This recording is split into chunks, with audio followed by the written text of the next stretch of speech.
Assalamualaikum warahmatullahi wabarakatuh. Perkenalkan, nama saya Karina Cahaya Pratama dengan NIM 1124 10570, jurusan Manajemen Fakultas Ekonomi dan Bisnis. Di sini saya mendapatkan tugas dengan mata kuliah Etika dan Hukum Bisnis.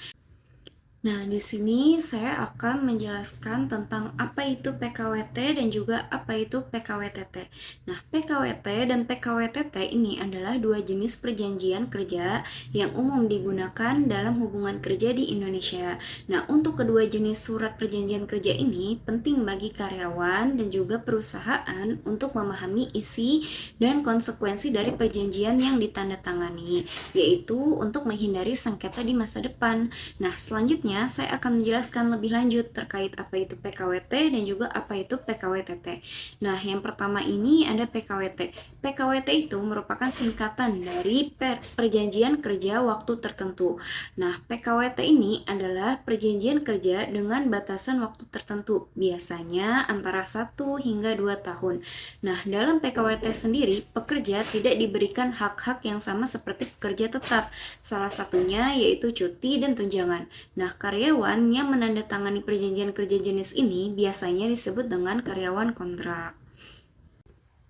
Nah, lalu apa itu PKWTT? Nah, PKWTT ini singkatan dari perjanjian kerja waktu tertentu. Nah, apa sih maksud dari PKWTT ini? Nah, PKWTT ini adalah perjanjian kerja yang tidak dibatasi oleh waktu tertentu, yang berarti hubungan kerja ini bersifat tetap.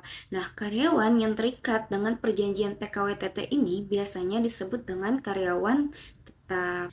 Nah, lalu apa sih kelebihan dan kekurangan dari PKWT dan PKWTT itu sendiri? Nah, di sini saya akan menjelaskan tentang apa itu kelebihan dan juga kekurangan dari PKWT dan PKWTT. Yang pertama ini ada PKWT. Nah, kelebihan dari PKWT antara lain yaitu fleksibilitas dalam pengaturan tenaga kerja. Nah, terutama dalam situasi ketidakpastian di dunia bisnis.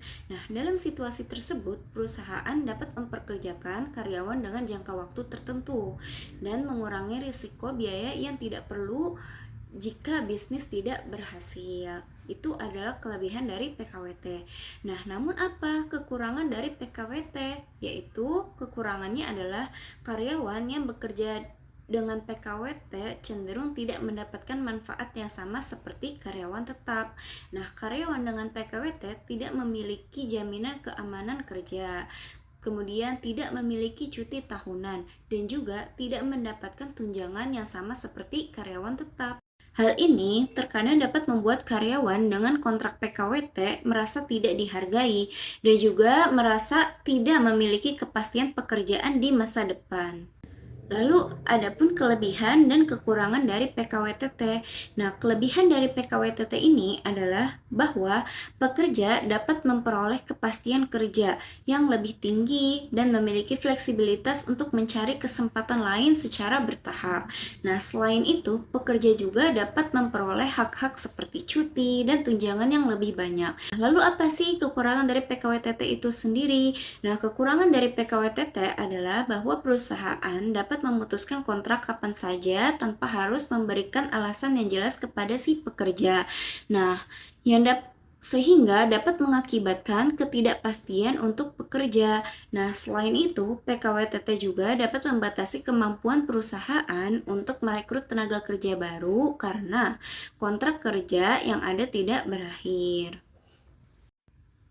Nah, slide selanjutnya saya akan menjelaskan apa perbedaan dari PKWT dan juga PKWTT. Yang pertama itu ada lama perjanjian. Nah, PKWT itu dibatasi waktu atau selesainya pekerjaan. Nah, maksudnya apa? Yaitu PKWT ini memiliki batas waktu kerja yang jelas, yang sesuai dengan pekerjaan yang akan dilakukan. Nah, kontrak PKWT itu sendiri biasanya mencantumkan tanggal dari mulai dan berakhirnya pekerjaan atau durasi waktu tertentu yang telah disepakati, misalnya yaitu 5 tahun. Nah, hal ini memberikan kepastian mengenai durasi hubungan kerja antara si karyawan dan juga pemberi kerja. Nah, kalau PKWTT yaitu tidak ada batas waktu sampai usia pensiun atau bila pekerja meninggal dunia. Nah, maksudnya adalah di sini PKWTT itu tidak memiliki batasan waktu kerja yang jelas. Hubungan kerja dalam PKWTT berlangsung secara terus-menerus tanpa batas waktu tertentu, sehingga memberikan kestabilan jangka panjang bagi karyawan. Nah, yang kedua itu ada jenis pekerjaan. Nah, PKWT itu pekerjaan yang sifatnya tidak tetap, yaitu pekerjaan musiman, pekerjaan yang diselesaikan dalam waktu tidak terlalu lama. Misalnya, yaitu proyek konstruksi. Nah, sedangkan PKWTT itu adalah pekerjaan yang bersifatnya tetap dan tidak ada batas waktu selesainya, sampai ada alasan sah untuk mengakhirinya, yaitu seperti pengunduran diri, pensiun, dan pemutus hubungan kerja atau PHK. Nah, yang ketiga itu ada masa percobaan. Nah, PKWT di sini tidak ada masa percobaan, sedangkan PKWTT itu ada masa percobaan, yaitu diperbolehkan maksimal 3 bulan. Nah, selanjutnya itu ada perjanjian kerja. PKWT dibuat secara tertulis menggunakan bahasa Indonesia dan juga huruf Latin, sedangkan PKWTT itu bisa melalui lisan atau tertulis.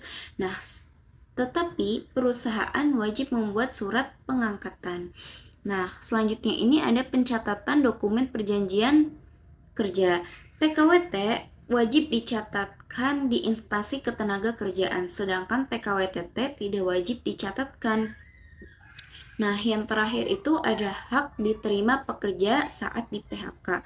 Nah, PKWT itu mendapatkan kompensasi sesuai upah dan masa kerja, sedangkan PKWTT itu mendapatkan pesangon, uang penghargaan masa kerja, dan uang penggantian hak yang seharusnya diterima. Itulah perbedaan antara si PKWT dan juga PKWTT. Nah, baik, selanjutnya ini saya akan menjelaskan tentang syarat subjektif dan juga syarat objektif dalam suatu PKWT. Nah, adapun syarat subjektif yaitu berkaitan dengan para pihak dan juga kecakapan hukum, seperti yang tercantum di dalam pasal 1320 KUH Perdata yang mengatur tentang syarat sahnya suatu perjanjian. Nah, yang pertama itu ada kesepakatan para pihak. Nah, kesepakatan para pihak di sini maksudnya itu harus ada kesepakatan antara pekerja dan juga pemberi kerja. Nah, kesepakatan tersebut harus dilakukan tanpa paksaan, tanpa penipuan, dan juga tanpa kehilafan. Nah, bentuk kesepakatan ini dituangkan dalam dokumen perjanjian yang tertulis yang ditandatangani oleh kedua belah pihak. Nah, selanjutnya itu ada kecakapan hukum. Nah, kecakapan hukum di sini maksudnya yaitu adalah pekerja harus sudah berusia minimal 18 tahun atau telah menikah. Kemudian pemberi kerja pun harus sah menurut hukum dan juga mampu bertindak dalam hubungan kerja. Itu adalah syarat subjektif dalam suatu PKWT.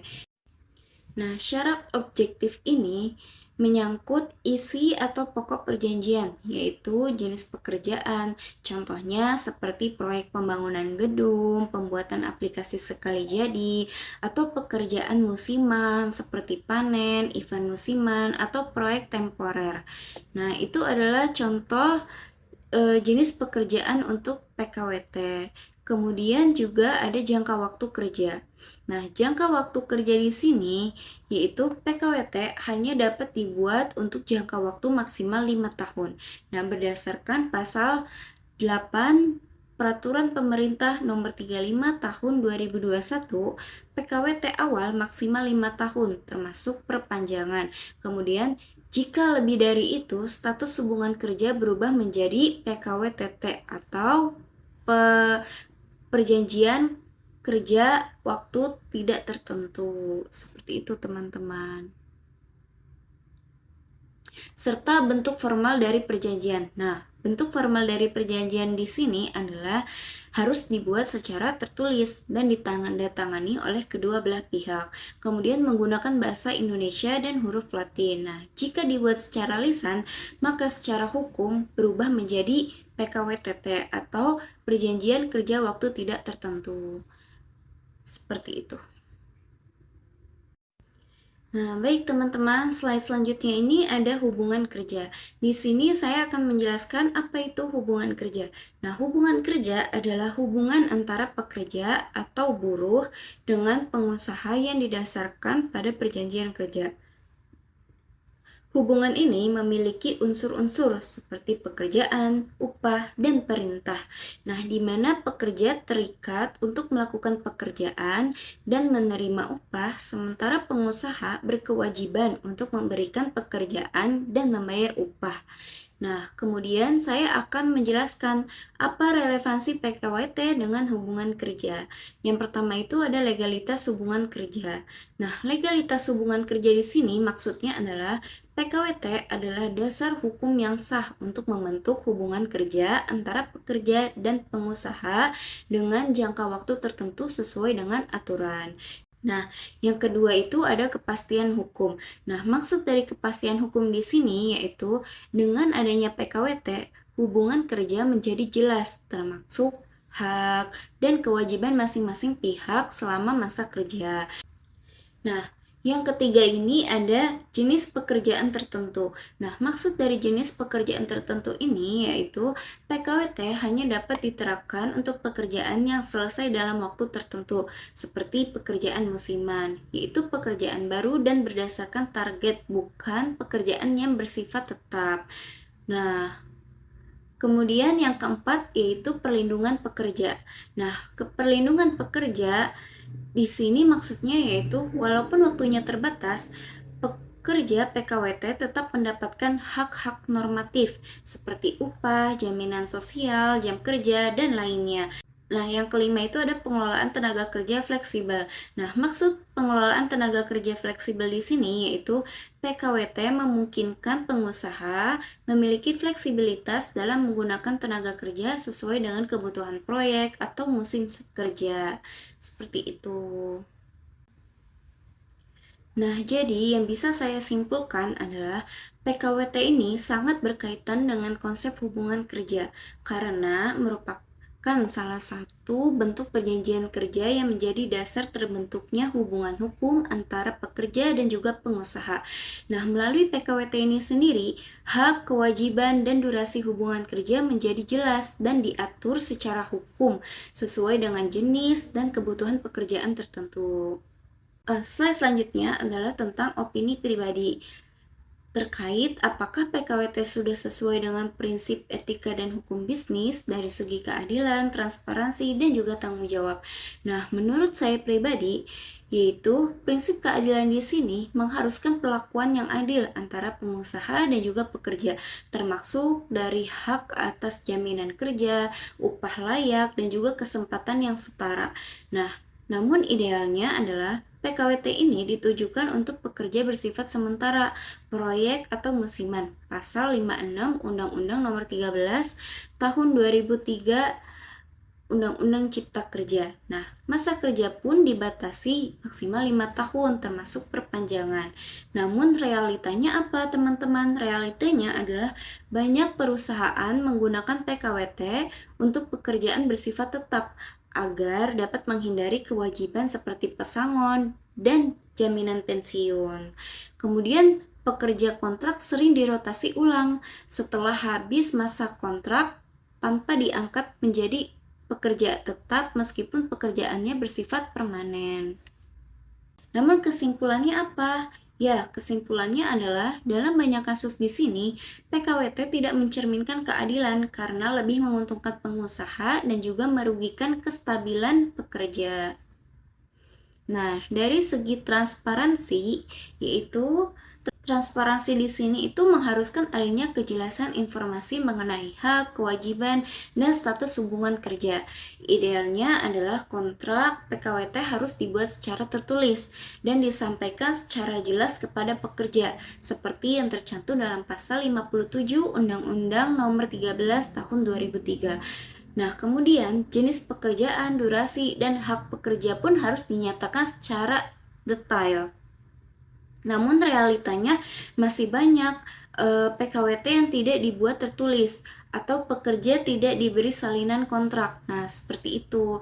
Kemudian juga informasi mengenai hak normatif seperti tunjangan, cuti, jaminan sosial tidak dijelaskan dengan baik. Nah, dalam praktik outsourcing, pekerja sering tidak tahu siapa pemberi kerja sebenarnya. Nah, kesimpulannya apa? Kesimpulannya adalah transparansi di sini sering diabaikan, yang menyebabkan ketidakjelasan kerja dan hak pekerja. Nah, yang terakhir ini ada tanggung jawab. Nah, tanggung jawab di sini dalam hukum etika dan bisnis berarti perusahaan harus bertindak etis dan bertanggung jawab terhadap kesejahteraan pekerja dan dampak sosial dari praktik bisnis. Idealnya adalah perusahaan bertanggung jawab atas jaminan sosial, kesehatan, keselamatan kerja, dan kompensasi. Nah, harus ada perlindungan hukum dan mekanisme penyelesaian perselisihan.